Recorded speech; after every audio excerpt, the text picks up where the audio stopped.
Bonsoir, bien chez vous, je suis le pasteur Yannick, membre du ministère Christ ma vie.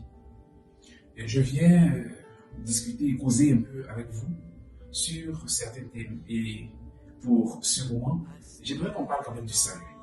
Parce que c'est un thème très important, je dirais même le thème pratiquement le plus important puisqu'il est la base.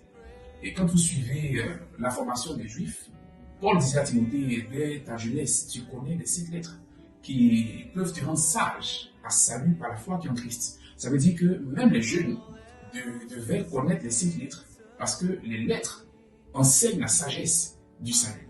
Donc il est très important pour tout jeune ou toute grande personne de connaître les Écritures dans le but d'avoir la sagesse du salut. Et quand on manque parfois de la compréhension du salut, on est troublé. Je sais que par rapport à ce sujet, il y a beaucoup de questions que nous nous posons. Mais commençons déjà à en parler, ok? Donc répondons à cette première question. Le salut. Le salut. Est-ce une personne ou bien le salut c'est quelque chose qu'on a? Mais on va vérifier dans les Écritures, ok? On va vérifier dans les Écritures. Je réponds à qui est le salut.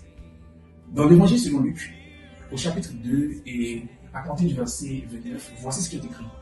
Maintenant, Seigneur, tu laisses ton serviteur s'en aller en paix selon ta parole, car mes yeux ont vu ton salut.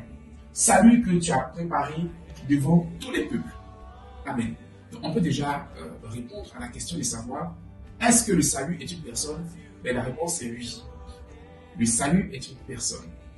Et cette personne, c'est Jésus-Christ. Je rappelle qu'ici, il s'agit de Siméon, qui, poussé par l'Esprit, est venu au temple. Et après Jésus, c'était lors de la présentation de l'enfant selon le rituel des Juifs, il a pris l'enfant. Mais une chose intéressante à savoir, c'est qu'il a vu dans cet enfant-là le salut dont Dieu a parlé. Donc regardez, poussé par l'Esprit, il vient et il dit, d'un enfant, d'un bébé qu'on présente, il dit, mes yeux ont vu ton salut. Donc, si on comprend bien, quand on parle d'abord du salut, depuis la naissance de Jésus, on parle d'abord de lui comme étant le salut. Amen. Donc aussi, il faut dire que le salut est un mot qui est polysémique. Si tu ne sais pas ce que polysémique veut dire, ça veut dire que c'est un mot qui a plusieurs sens. Je prends un exemple. Regardez. Or, le fruit de l'esprit, c'est la paix, la joie, l'amour, la patience. Mais on dit le fruit. Vous comprenez? On dit le fruit. Parce que spirituellement, quand on dit le fruit, il ne s'agit pas d'une seule chose, mais il s'agit de beaucoup de choses. Ok? Donc quand on dit le salut, il ne s'agit pas d'une seule chose. Il s'agit de beaucoup d'expressions qui caractérisent l'existence de la personne. Est-ce qu'on se comprend? Donc dans le travail du salut, il s'agit de personnes.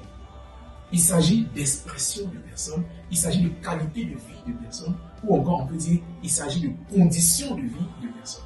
Qui va comporter la conscience, la mentalité dans laquelle tu marches, la conscience de la condition dans laquelle tu es, la condition de ta nature, de ta position dans le monde.